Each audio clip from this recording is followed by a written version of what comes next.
رقمي قالك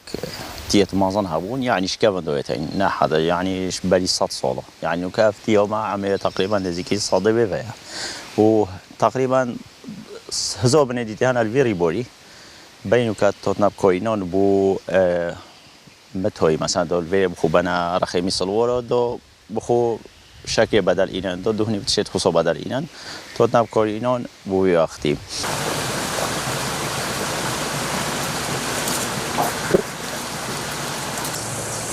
أغلبها من عمايل دي صلاة بشكل أكثر أغلبها والله أيوة والله ونكاشي موسم وانا اشكولكا وبشتين جيت مينا كان هشكول حشك كان بشتين جيت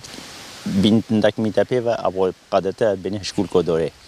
دي موهيك دوت خطنو او قادتا قيمتها بو بوري قالك يودي تشترا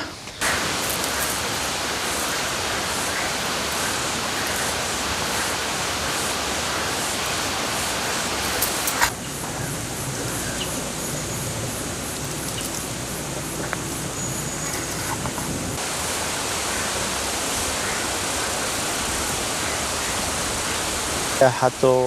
هاي باكل زيت نومينيت نكابو ابو نكال بنوي ام فيدين او واجبك او واجبود ويا كان فيدين بتوي ميتا بيفا ابو ديمو كشكول غودوري قالك لوترا قيمتها شيودي